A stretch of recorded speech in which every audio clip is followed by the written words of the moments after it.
अगर कोई आपसे कहे कि मरने के बाद इंसान पूरी तरह से नहीं मरता, तो आप शायद हंस देंगे। लेकिन अगर वही मरा हुआ इंसान आपके बाल खींचे, आपकी नींद तोड़े, आपको जंगल में घसीट ले जाए, तो मेरा नाम राजेश है। और रवि पार्क में जो मेरे साथ हुआ, वो आज भी मेरी रगों में डर बनकर दौड़ता है।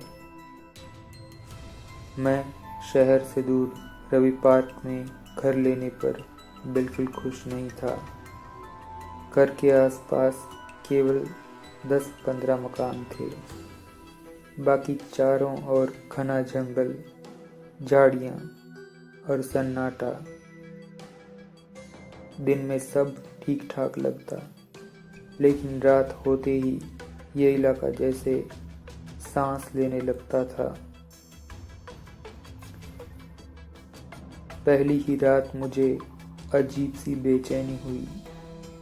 खिड़की से बाहर देखा तो हवा चल रही थी, फिर भी पेड़ हिल नहीं रहे थे। ये खौफनाक नज़ारा देखकर मैंने खुद से कहा, नई जगह है, ऐसा लग सकता है। लेकिन दिल इस बात को मान नहीं रहा था। तीसरे दिन मुझे सपने आने लगे। हर सपना एक जैसा, अंधेरा, जंगल और कोई मुझे पुकारता, राजेश। मैं जाग जाता तो पूरा शरीर पसीने से तरबतर भीगा होता। रात के बाद सुबह भी अजीब होती। देर तक सोना, सिर का भारी हो जाना, बिना वजह चिड़चिड़ापन। घर वाले बोले, तुम बदल गया है। मैं भी खुद को पहचान नहीं पा रहा था। एक रात अचानक घर में बदबू फैल गई।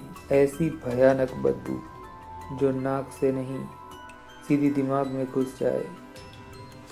सड़न और जंग लगे लोहे की बदबू। मैं समझ गया, ये बदबू सामान्य नहीं थी। उस रात नींद के बीच किसी ने मेरे बाल जोर से खींचे। मैं उठ गया। कमरे में कोई नहीं था। मैंने सामने देखा तो मैं चौंक गया। मैंने देखा मेरे सामने एक 7 फीट ऊंचा साया खड़ा था। उसका सिर नहीं था, धड़ से काला धुआं निकल रहा था। उसके हाथ इंसान जैसे नहीं थे। वो साया दरवाजे की ओर इशारा करने लगा। मैं डर के मारे पीछे हट गया। तभी वो चिल्लाया, ऐसी चीख जो कानों से हड्डियों में उतर जाए। मैं कांप रहा था, लेकिन डर मुझे उसके पीछे ले गया। मैं जंगल की ओर बढ़ा। हर कदम के साथ हवा ठंडी और भारी होती जा रही थी। मैं बस उसके पीछे खींचा चला जा रहा था। अचानक उसने मुझे झाड़ियों में घसीट लिया। उसका हाथ मेरे मुंह पर था। मुझे सांस नहीं आ रही थी। एक पल को मुझे ऐसा लगा कि मैं मरने वाला हूँ। अचानक उसने मुझे छोड़ दिया और वो खुद रोने लगा। एक ऐसा रोना जो सालों से दबा हुआ हो। उस रोने में गुस्सा नहीं था, बस दर्द छिपा था। उसने जमीन की ओर इशारा किया। मैंने लकड़ी उठाई और मैं खोदने लगा। वो चीखता रहा, और गहरा और गहरा। कुछ देर बाद जमीन से एक खोपड़ी निकल आई। उसके माथे पर जंग लगी कील घुसी थी। मैं चीख पड़ा। लकड़ी मेरे हाथों से छूट गई।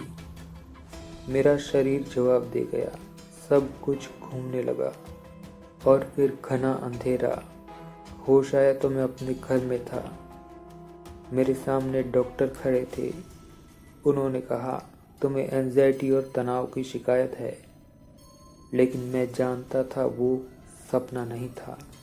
मैंने सबको अपनी आँख बीती सुनाई। सब ने कहा, ये तेरा वहम है। मैं उन्हें झाड़ियों तक ले गया, वहाँ भी कुछ नहीं था। उस दिन मैंने भी मान लिया कि हो सकता है ये सब एक सपना हो, हकीकत से कोसों दूर।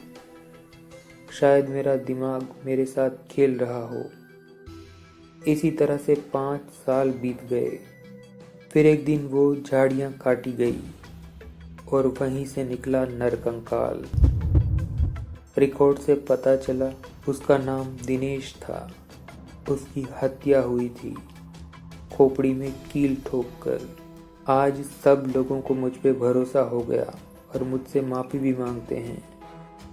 खैर, मेरे साथ जो भी हुआ वो हुआ, लेकिन इस बात की खुशी है कि दिनेश को अब मोक्ष मिल जाएगा।